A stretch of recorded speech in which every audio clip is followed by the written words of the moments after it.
The following ShishMed podcast is a production of drpodcasting.com. On this edition of the ShishMed podcast, we're going to talk about the growing importance of behavioral health in the COVID and post-COVID landscape. Our healthcare workers are taking it on the chin. It has been rough. We're talking depression, substance abuse, domestic violence, anxiety.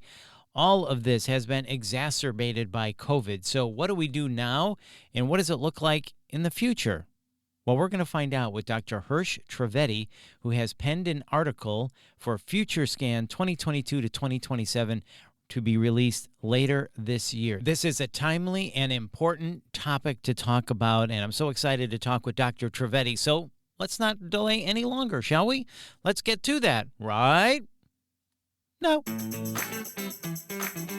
This is the ShishMed Podcast, rapid insights for healthcare strategy professionals in planning, business development, marketing, communications, and public relations. I'm your host, Bill Klaproth, and in this episode, we talk with Dr. Hirsch Trivedi. He is a subject matter expert and author of an article in FutureScan 2022 to 2027 to be released at the end of this year. If you don't know what FutureScan is a series of publications for healthcare leaders that the American Hospital Association's Society for Healthcare Strategy and Market Development, as we lovingly know as ShishMed, in collaboration with the American College of Healthcare Executives, has published annually. You can learn more at shishmed.org/FutureScan. And we're going to talk with Dr. Trivedi about the growing importance of behavioral health in the COVID and post-COVID landscape. Dr. Trivedi, welcome to the ShishMed Podcast. And as you know, we start every episode of the ShishMed Podcast with rapid insights. One quick tip someone can use to make their marketing communications better today.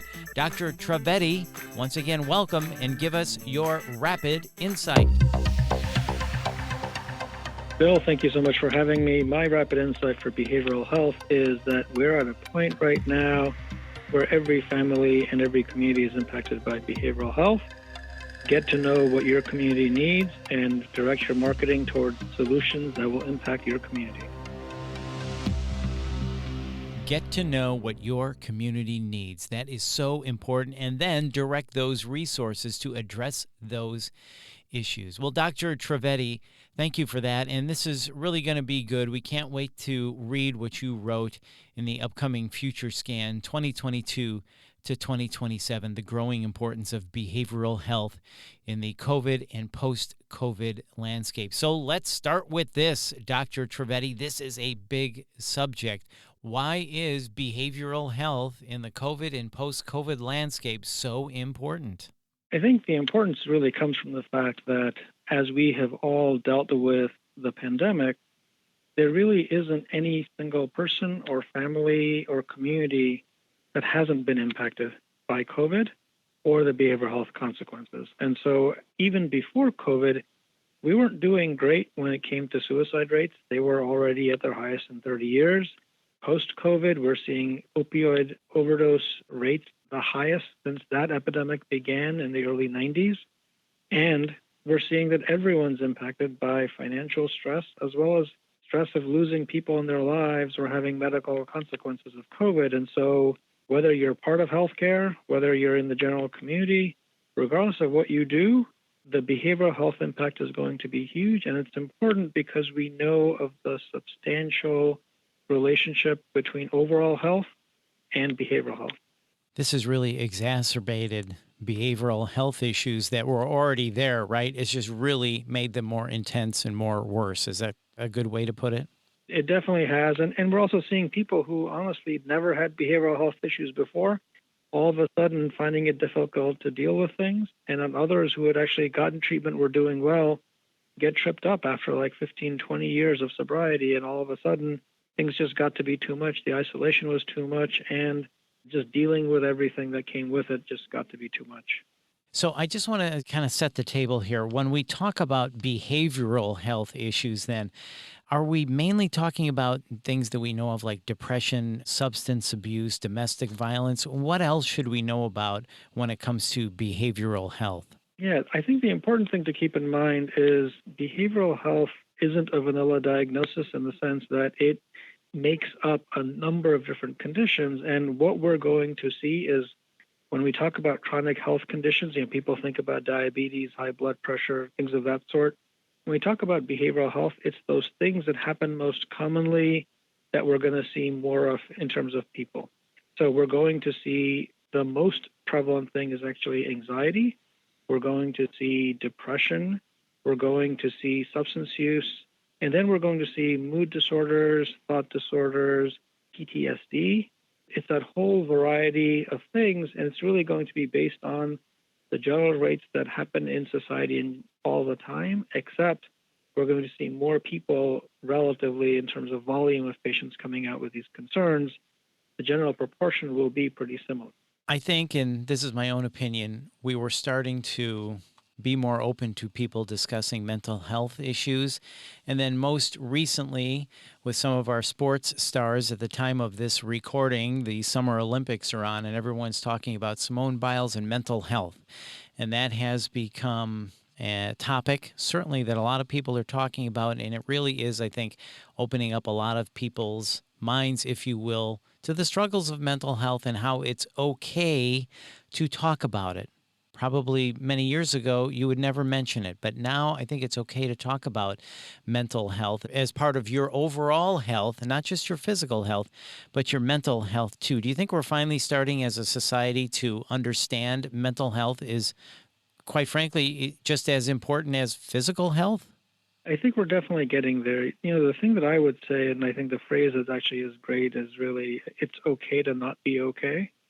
And whether it's Simone Biles, whether it's Michael Phelps, whether it's a number of athletes that have come out across sports, what they're showing is even the people that we perceive to be the most athletically competent, people that are competing globally for different things, they too are impacted by things like depression and stress. And I think the nice part of what I will say is generally within the workforce, the younger generations, Generation Z, not only are they comfortable talking about it, admitting what's going on, they actually come to the workplace really expecting that their employer is going to help take care of their mental health needs.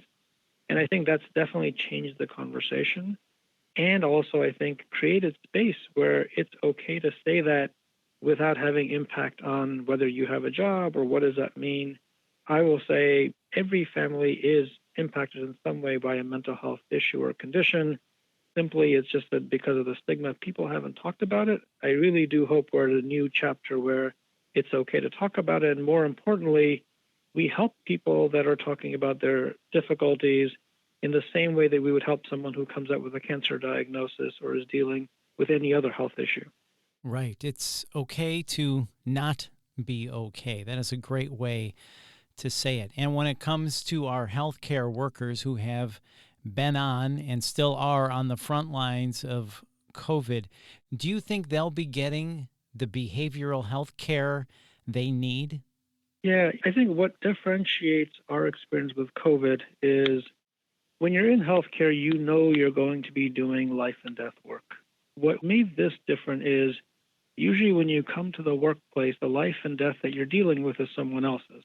This is, I'll say, first time in terms of a large population of healthcare workers going into work and you're worried about your own safety, whether it was access to PPE or how exactly does COVID get transmitted. The fact that you saw your colleagues contract COVID, die of COVID, and that was just part of the regular everyday activity of going to work, that was a different kind of vulnerability that honestly most of us in healthcare aren't used to. And what that's led to is, I will say, a lot more anxiety, stress, trauma. And the interesting thing about the body is, we have our fight or flight response. We get through these things, and we've battled for the last 15 months. And it's finally that moment where you think you have a moment to breathe. Maybe COVID is taking a pause. And although things seem to get better, that's when it all hits you. And so oddly enough, we're seeing a lot more of that. And I will say at the time of this taping, we are seeing the increase in the Delta variant. And I can tell you there's kind of this gut check that's happening across healthcare right now because people are basically saying they're dreading having to go through another wave of COVID. And I think these are all things that will have lasting behavioral health impacts. And honestly, the best way to prevent it is that we have to support our folks right now in the moment and do everything that we can, first of all, to prevent issues, but more importantly for those, and we know it's going to happen, that have things like PTSD come up, we have to provide them the right care and the right support so that they can keep on working. That really puts it in perspective when you talk about nurses going to work. Of course, they chose this profession. They know that they would be in situations where they would see other people in life or death situations, but not themselves. But now it is for themselves. I'm worried about my own health when I go to work, and I'm seeing my coworkers contract COVID and die. I'm scared for my own health and what that means for my own family. So, yeah, you talk about stress producing and how anxiety could play into that. Oh, my goodness. And then the second wave, you take a deep breath, oh, man, okay, we made it. And then all of a sudden, kabam, here we are again. Oh, my gosh, I can't imagine what our healthcare workers are going through. And knowing that they are going through that, Dr. Trivedi, then how do we help these people? What does the C-suite need to understand about behavioral health in the COVID and post-COVID landscape? And what should they do? How should they equip leaders to identify behavioral health needs in their staff before they become so critical? The biggest thing I would say is, we, in terms of healthcare C-suites, we've done a great job of thinking about, do we have a good global supply chain for PPE? Do we have enough ventilators? We've put a lot of work on those plans. We haven't done the same level of homework as it comes to, are we taking care of burnout within our staff? Are we doing the right things to afford access to the right behavioral health services? And I think now more than ever, that importance of mental health in the workplace really comes to the fore. We're seeing already people are choosing to retire early or even leave the field because they don't want to go back and do one more shift, which is a COVID shift, right? And so I think organizations need to be intentional about how they plan for supporting their employees. And I will tell you that the EAP model of old simply doesn't do it. Calling up a random person doesn't help enough. There has to be something above and beyond that. And because of the stigma, we also need to make it so that it's okay to bring up these things and to talk about these things, as well as similar to Simone Biles. There are days where someone's going to say, you know what, I know that I'm on that shift. I'm just mentally not in a state where I could possibly go in. And we need to be able to respect that and cover for each other and make those things happen. And I think the more rigidity that we have, the less we're able to flex to meet the needs of our employees or support them in the right way. It will impact our ability to keep operations going. And the last part of what I would say is, just as behavioral health, when we talk about employees, different people need different interventions to either feel comfortable or feel better. And so in terms of when we're thinking about solutions, a one-size-fits-all solution isn't going to work for every person. And that's where we have to get nuanced into how can each person get the right help that they need. And it has to go beyond what we've done traditionally. And one of the biggest things we lack is access. When that person needs help, can they get help today? And most health systems still struggle with that. So that makes a lot of sense. Everybody is different. So we need to meet the individual needs of our healthcare workers.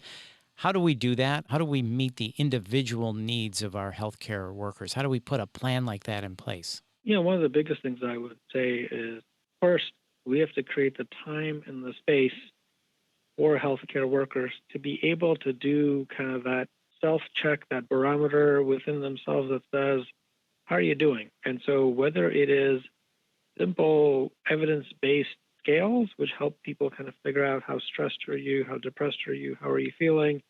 It's a little bit of screening. And then as people screen, there are things that I will say, the healthcare worker is savvy in the sense that you can provide education, information, you provide time, you may be able to help a lot of people deal with what's going on around them. The next step of that is there are going to be people who will require some type of a clinical intervention.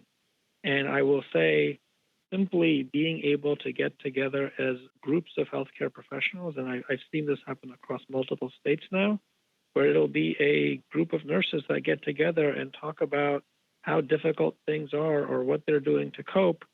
That group experience can be incredible for them, For some folks, it's going to be more than that support group, which can be either individual therapy or medications for some. But I think it will be one of these things where whether it's a app as a solution or talking to a therapist as a solution or doing something truly on one's own or just getting better information about how to turn your mind off when you're not at work or how to de-stress, or I think all of those things are important. And I will say beyond the clinical frame, part of what's made COVID particularly difficult is reconnecting with family, with support, the things that you look forward to in life, and how do you help incorporate those things back in so that there is a balance between work life and home life, and there is things that you look forward to beyond your next shift at work. And I think all of those things come together where it's family, it's faith, it's everything in terms of community. And how do we keep those things going even if there's another wave of COVID that happens in our community? That's a good question. How do we keep those types of things going through this current news surge and if there is another one in the future? Let me ask you this, Dr. Trivedi. There are some in our society that are questioning. We were just talking about Simone Biles saying, oh, she's a baby. When I'm sick, I go to work. She just needs to tough it out. Forget about this mental health stuff. When I have a problem, I just keep going. What about people that say that, this whole mental health thing is overblown? You just got to pull yourself up by the bootstraps and just keep working through it. What about people that say those types of things when it comes to mental health? I think it's the combination of things. The first thing I would say is as we progress through time, we learn more. So we used to think the boxer that keeps on getting hit in the head but keeps on going back into the ring was stronger, braver, smarter. And then we came to find out that that boxer developed concussions that led to all kinds of other problems, right? And so there is a price that you pay when you keep on going. And I think the second part of this is sheer just understanding what's going on. I think we have a lot of euphemisms or, just dumb comments that we make about, just pull yourself up by the bootstraps. And I think the difficulty here is depression is just as real as a concussion, is just as real as cancer, and it takes a toll on a person. And whether that toll is thoughts of suicide or not wanting to continue your life, one of the interesting things is across the world, depression and anxiety is the leading cause of people being unable to work. And the global impact is about $1 trillion a year in terms of even people that show up to work. If you're not mentally there, it's called presenteeism. And I guess the comment I would make about whether it's Simone Biles or any other athlete, there's a point to which your body can physically and mentally take the toll and the stress of being in that role. And there's a certain point at which going any further may cause irreparable damage or very much may cause damage that's going to take years to undo. And honestly, for each individual, they need to make that decision of whether it's worth taking on that hit. And I would say I give Simone Biles a ton of credit for realizing maybe it's not really worth it.